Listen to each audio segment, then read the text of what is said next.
Ini tulisan lanjutan dari tadi, saatnya kita berkurban. Makanya di situ saya sebutkan ada 6 tanda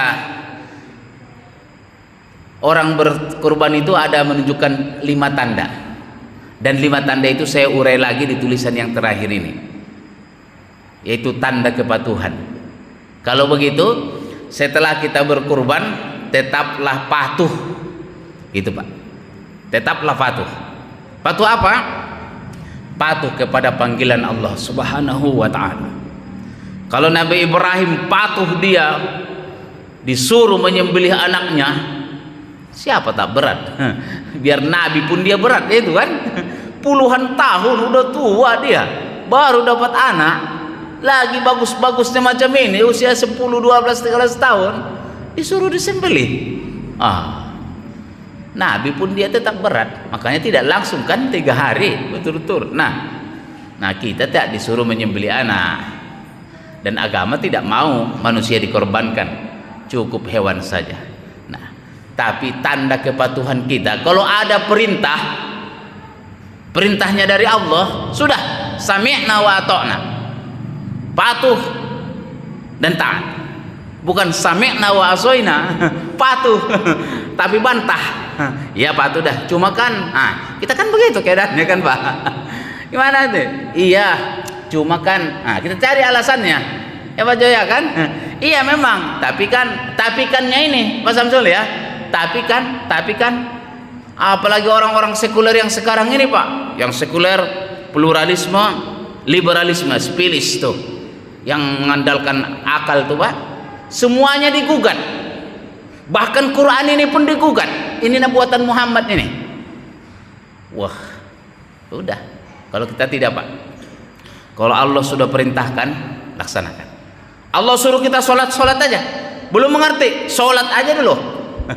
Disuruh bayar zakat, bayar. Tapi kan nggak ada pakai tapi, lakukan. Tapi kan saya belum ikhlas, nggak usah ikhlas.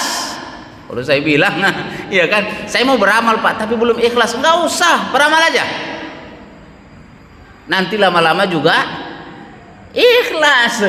Jangan nunggu ikhlas dulu baru beramal, ya Pak Supeno kan.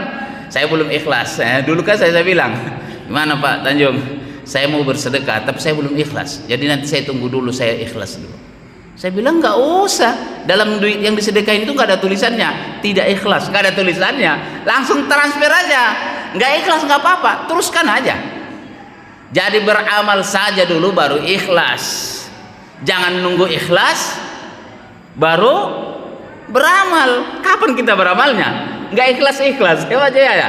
Itu sama dengan bersedekah dulu baru kaya. Jangan nunggu kaya baru sedekah. Nggak sedekah karena kita nggak kaya. Karena kaya itu kan di sini. Bagi kita 1 juta itu besar, bagi yang lain 1 juta kecil. Bagi kita 1 juta itu kecil, bagi yang lain besar. Lantas kayaknya kita di mana gitu kan? Menurut kita pakai Avanza udah kaya kali kita rasa, tapi bagi yang lain Avanza kecil. Nah kalau begitu, kalau Allah sudah perintahkan, mari kita patuhi. Dan inilah yang berat itu Pak. Saya termasuklah kalau kita Susi dipanggil, wah sekarang antrinya berapa puluh tahun itu Pak. Ada yang 20 tahun ya Pak, ada yang 30 tahun. Di Bogor kok tak salah 20 tahun lebih. Pengen mendaftar juga Pak, cuma kan pikir-pikir 20 tahun, sekarang 50, 70, meski hidup apa enggak ini gitu kan, pengen. Tapi jangan pikirnya begitu. Kalau dipanggil naik haji, bayar aja. Urusan nyampe nggak nyampe, urusan belakangan. Allah saja yang atur, karena ini perintah. Itu panggilan. Makanya saya bilang Bapak Ibu sekalian, panggilan Allah itu kita patuhi saja. Kalau Allah bilang jangan berjudi, patuhin.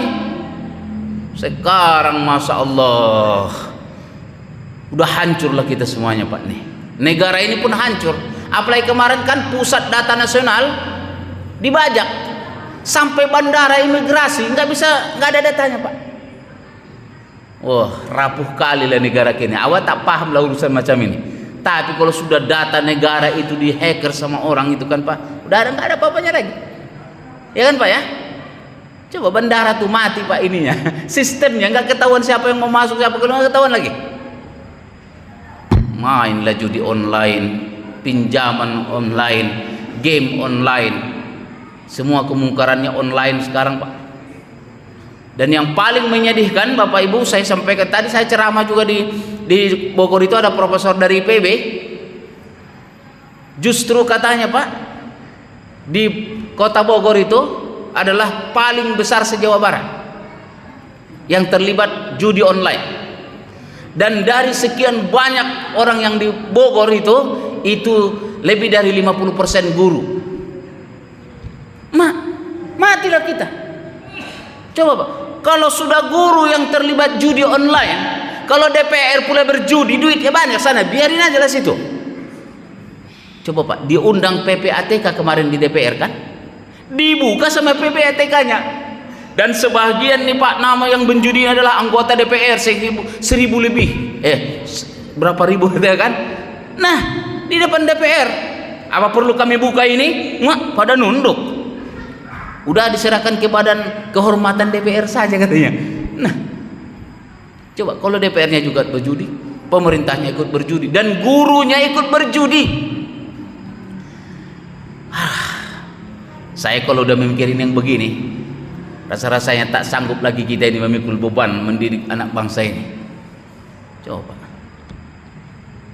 penjudi online terbesar di dunia itu Indonesia, dan lebih dari 50% ininya adalah guru.